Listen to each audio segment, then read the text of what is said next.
주의 절에 오신 여러분들을 주의 이름으로 환영하고 축복합니다. 자, 옆에 계신 교우들과 인사합시다. 반갑습니다. 성령 충만하세요. 자, 여러분 지금은 성령 강림절기입니다. 오늘 우리가 교회 오실 때도요, 성령께서 우리를 인도하셨고, 또 끝나고 돌아갈 때도 성령이 우리를 인도하실 것이고, 또 내일 여러분들이 직장에 출근할 때도 성령께서 인도하시고, 이 한 주간도 성령의 인도하심을 따라 믿음으로 살아가시기를 주의 이름으로 축원합니다. 주의 인도하심 따라, 주의 인도하심 따라 어디든지 주를 따라 주와 같이 가려네. 믿습니까? 자, 여러분, 오늘 저는 본문의 말씀을 가지고 의롭다 하심을 받은 자라는 제목으로 은혜를 나누려고 합니다. 우리는 의인입니까? 아니면 죄인입니까? 의인인 것 같기도 하고 죄인인 것 같기도 하는데요, 정확히 말하면 의인이면서 죄인이고 죄인이면서 또한 의인입니다. 우리가 원래 태어날 때 죄인으로 태어났지요. 그러나 우리가 예수를 믿음으로 주님께서 우리를 의롭다고 일컬어 주시는 거예요.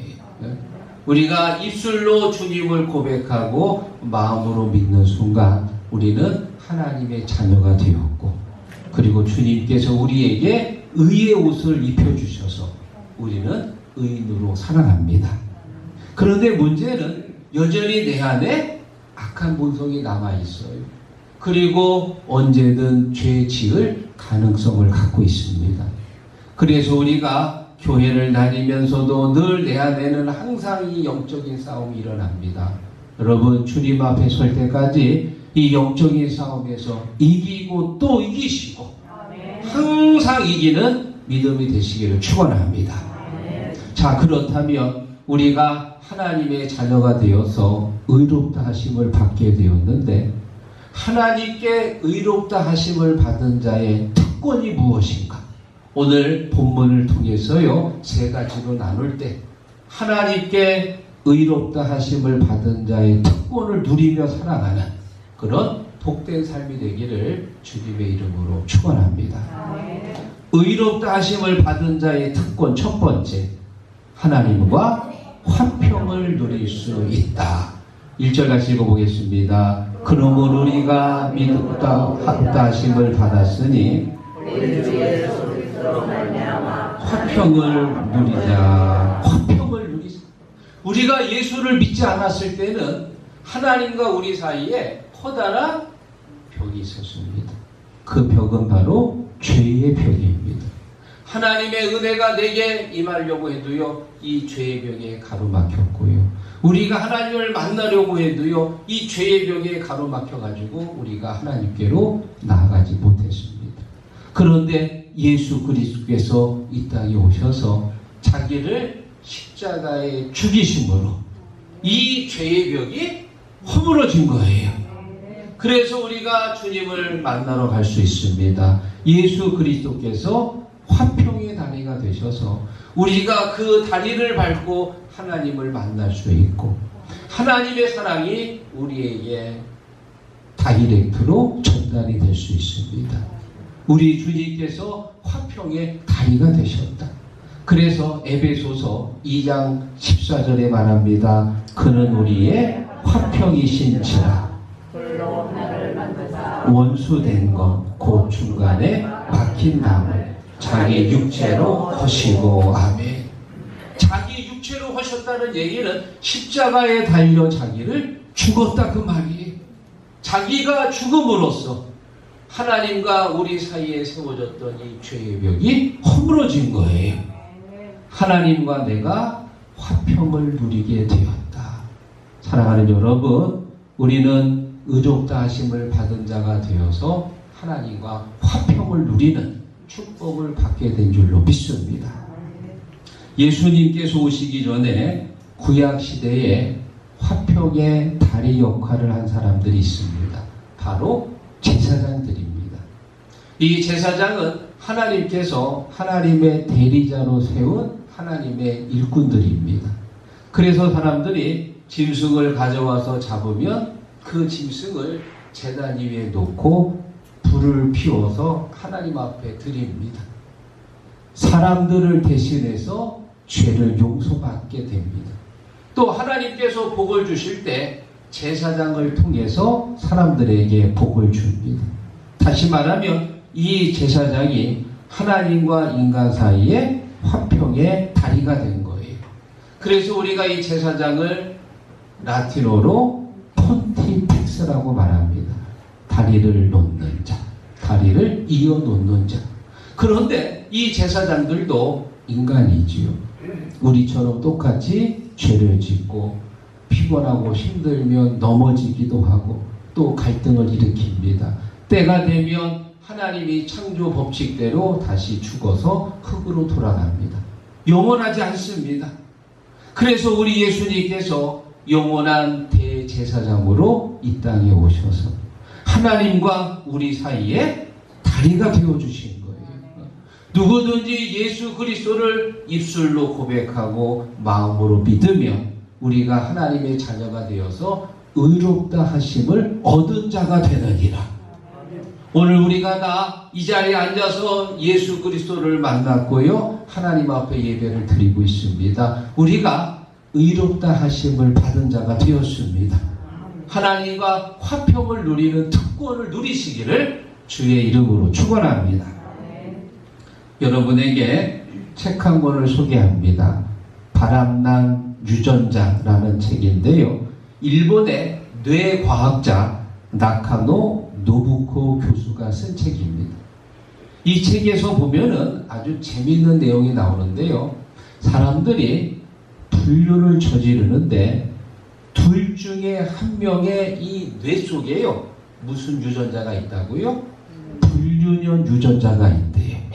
그래가지고 사람들이 결혼을 해도 조금 지나면 다른 여성한테 관심과 호감을 갖게 되고 자기 부인이 있는데도 또 다른 여자를 만나고 친구를 만나고 이성 교제를 하면서 원조 교제하면서 그거 하면은 나중에 들통나면 어떻게 돼요? 이혼도 당하게 되고 가정도 파탄이 되고 돌이킬 수 없는 큰 결말을 맞이하는데 그걸 알면서도 이 뇌 속에 있는 불륜형 유전자 때문에 그렇게 불륜을 저지른다는 거예요.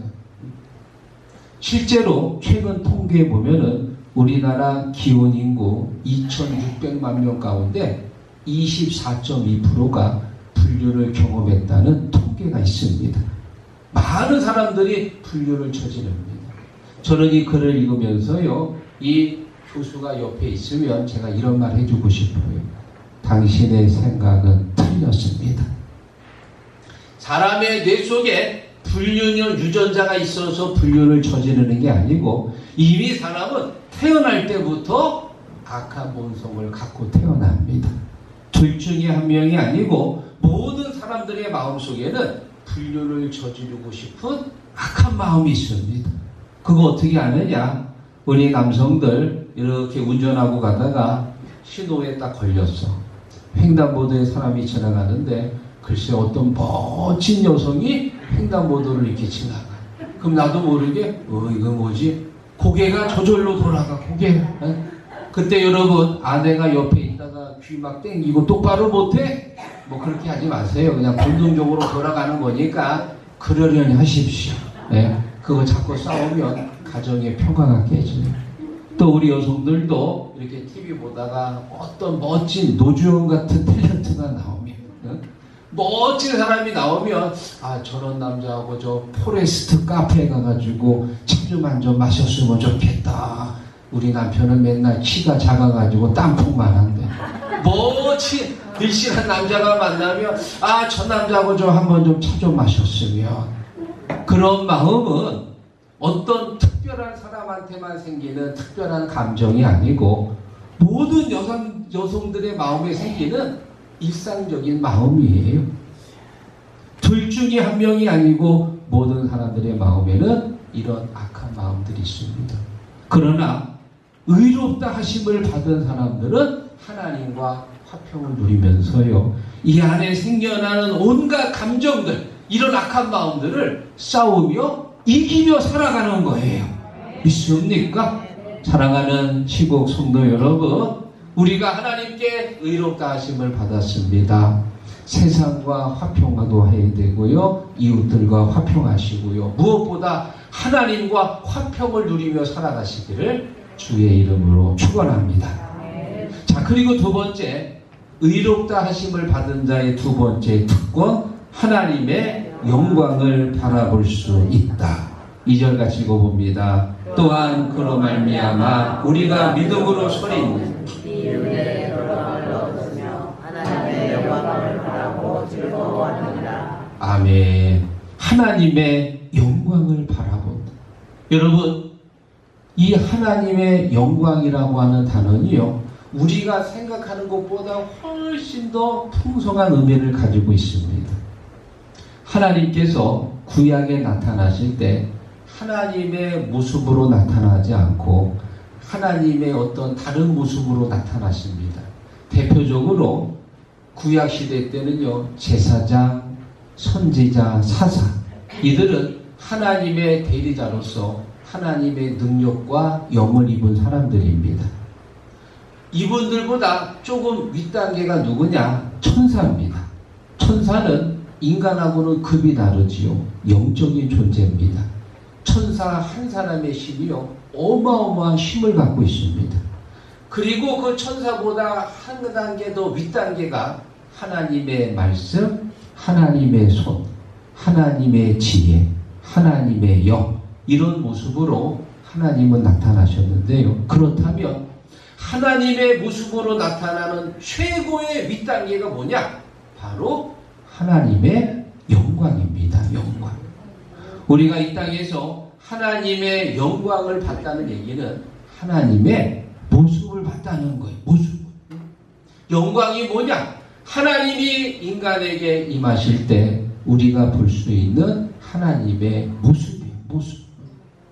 여러분, 우리가 눈으로 하나님 볼 수 있나요? 없습니다. 하나님은 빛나고 광채가 나시는 분이라 만약 우리가 하나님의 모습을 눈으로 보면요, 이 눈의 세포가 다 터져가지고 죽게 되는 거예요. 출애굽기 33장에 보면은 모세가 하나님한테 뭐라고 얘기하느냐? 하나님, 나 하나님 좀 보고 싶어요.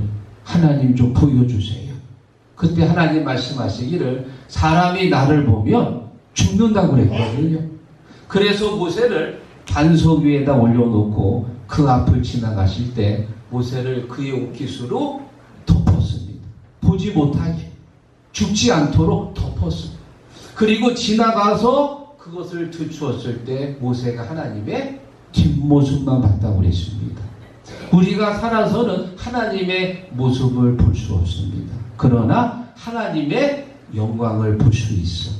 하나님의 영광을 봤다는 얘기는 하나님을 봤다는 얘기예요. 믿습니까?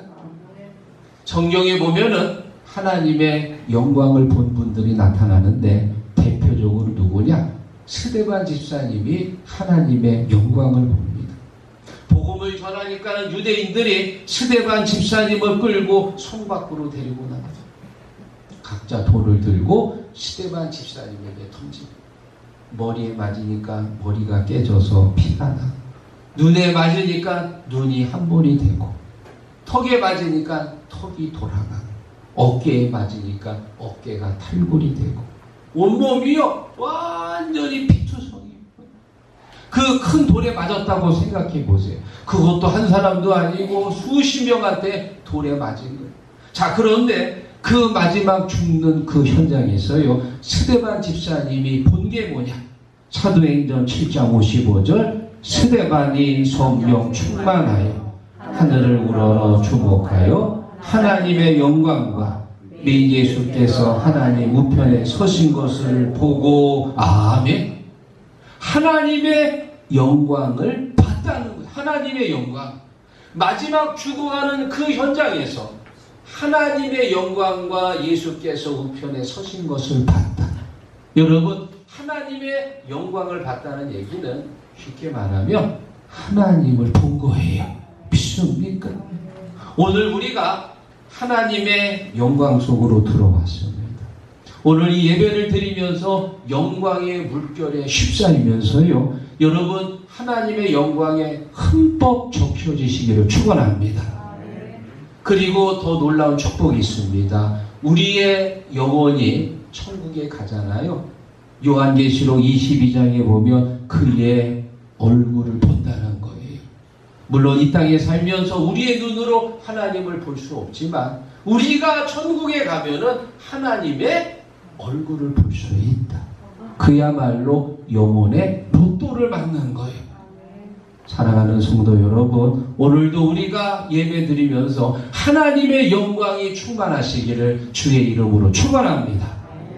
하늘의 영광, 하늘의 영광, 나의 마음속에 차고도 넘쳐 할렐루야를 힘차게 불러 영원히 주를 찬양하리. 오늘 이 예배 가운데 하나님의 영광을 보며 영광의 물결에 휩싸이시기를 주의 이름으로 축원합니다.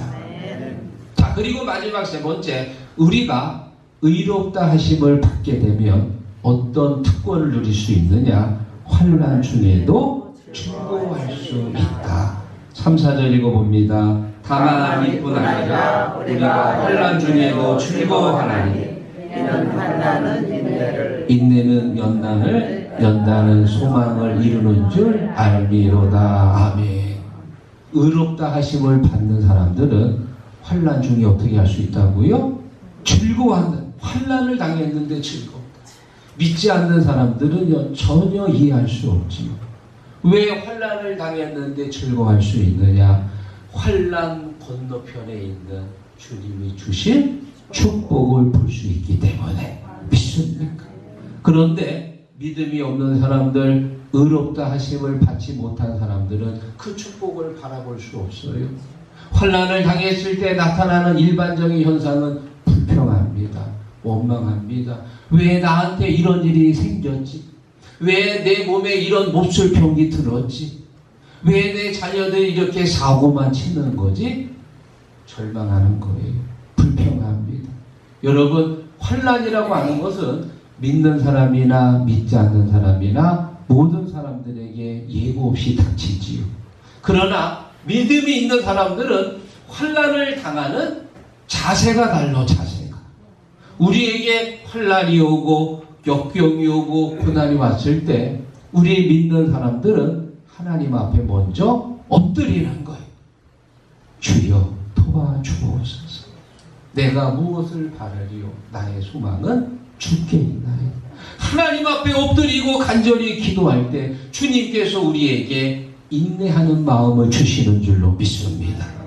참고 또 참고 또 기다리고 또 참으면 내 믿음이 어떻게 된다? 연단되는 거예요. 연단. 이제는 어떤 시련과 환난 앞에서요 흔들리지 않아요.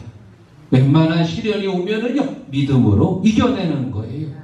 환난을 통해서 인내를 당하게 되고요. 인내를 열심히 하다 보면 믿음이 연단됩니다. 내 마음의 근육이 강해지는 거예요. 그리고 그 연단은 결국 소망을 바라보게 되느니라. 할렐루야. 아들이 대학 시험을 쳤는데 떨어졌어. 믿지 않는 사람들은 도대체 공부를 어떻게 해가지고 떨어진 거야? 조상묘를 바꿔야 되나? 하고는 엉뚱한 생각한단 말이에요.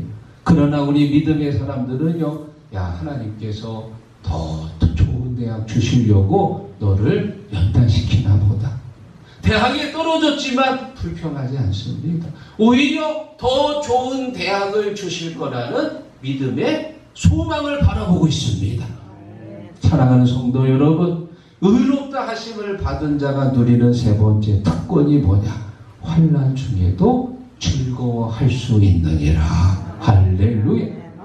구약 성경에 보면은요, 가장 많은 환난을 당한 한 사람이 등장합니다. 바로 욥입니다. 이 욥은 순전하고 정직하고 악에서 떠난 정말 멋진 사람인데요. 어느 날 갑자기 사업이 망합니다. 자기가 사랑했던 10명의 자녀들이 한꺼번에 죽습니다. 또 몸에는 병이 들어서요, 믿었던 아내마저 떠납니다.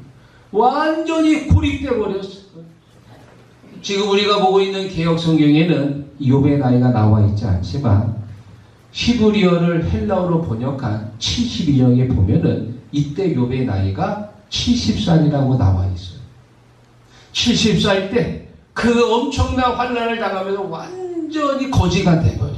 몸도 병들고 30년 동안 그런 환난을 당하고 드디어 욥의 결말이 어떻게 되느냐? 하나님께서 욥에게서 뺏어갔던 모든 것들을 갑절로 채워주시고 또 나중에는 또 결혼까지 해가지고 자녀를 10명이나 주셨더라. 할렐루야. 자, 이 욥기서 마지막 42장 5절에 보면은 욥이 이렇게 고백합니다. 내가 전에는 귀로 듣기만 하였는데 이제는 눈으로 주를 배움나이다. 할렐루야. 고난을 당하기 전에는 귀로만 들었어요. 아, 하나님은 사랑하는 자에게 복을 주시는 좋은 분이구나. 그 정도로만 알았는데 30년 동안 그 고난의 터널을 지나고 나서 욥이 깨달은 게 뭐냐? 하나님은 사랑하는 자에게 고난도 주시는구나. 왜? 우리의 믿음을 연단시키기 위해. 욥기서 23장 10절. 내가 가는 길을 그가 아시나니 나를 단련하신 은혜는 내가 순금같처럼 나오리라. 순금처럼 믿음이 연단돼 가지고요, 그 연단된 믿음을 통해 소망을 바라보게 됩니다. 사랑하는 시국 성도 여러분 지금 어떤 고난을 당하고 있습니까? 이겨내십시오. 환난 중에 즐거워하십시오. 환난은 인내를, 인내는 연단을, 연단은 소망을 이루게 하시는 줄로 믿습니다. 오늘 말씀을 정리하면서요, 여러분에게 한 분을 소개합니다. 스티브 브라운 목사님인데 이분이 하나님을 누리는 기쁨이란 책을 썼는데요. 이 책 안에 그가 경험했던 아주 재미있는 이야기가 하나 있습니다. 이분이 뉴욕에 가서 일을 보시고 다시 이제 집으로 돌아오는 길에 비행기를 타고 오는데요. 글쎄 비행기가 갑자기 난기류를 만나가지고 뚝 떨어지는 느낌을 받은 막 폭풍같이 막 바람이 부는데 저도 해외여행 가다가 그런 경험이 한 번 있었어요. 소변을 보려고 화장실로 가려고 일어났는데 마침 그때 비행기가 막 뚝 떨어지고 막 흔들려가지고 소변 보러 갔다가 대변 나올 뻔했어요. 깜짝 놀래가지고 와. 글쎄 이 목사님도요 막 난기류가 걸려가지고 막 번개가 치고 폭풍우가 치고 막 흔들리는데 순간 야 이러다가 내가 천국 가는 거 아니야? 집에 우리 사랑하는 아내가 있는데 맨날 고생만 시켰는데 제대로 해주지도 못하고 이러다가 하나님 이 나이에 천국 가기엔 너무 이른데 좀 제발 살려주세요. 그 짧은 시간에 정말 많은 생각이 오고 갔다는 거예요. 여러분 비행기 사고 한번 나면은 거의 다 죽잖아요. 얼마나 무섭습니까? 그렇게 걱정에 떨고 있는데 목사님 대각선으로 누가 눈에 들어오는 거예요. 이렇게 봤더니 글쎄 어린 갓난 아기가 엄마 품에 안겨가지고 활짝 웃고 있더라고. 번개가 번쩍거리니까는요 무슨 저 놀이공원에 무슨 저 재미있는 놀이터 타는 것처럼 까르르 웃는 거야. 그리고 비행기가 뚝 떨어지니까 청룡열차 탄 것처럼 막 재미있어해.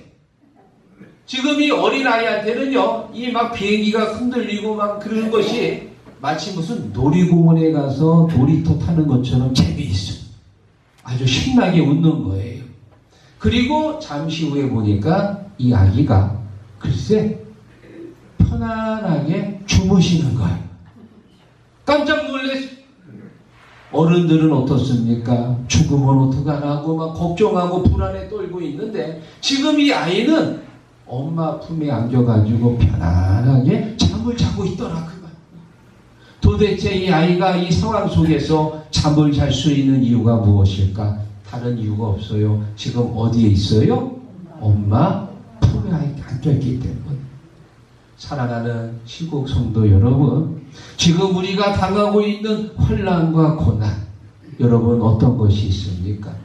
A급 태풍이냐, B급이냐, C급이냐가 중요하지 않습니다. 마치 엄마 품에 안긴 아기처럼 우리가 예수 안에 들어있으면, 예수님 품 안에 있으면 어떤 환난과 역경이 올지라도 우리의 마음은 화평을 누리게 되는 줄로 믿습니다.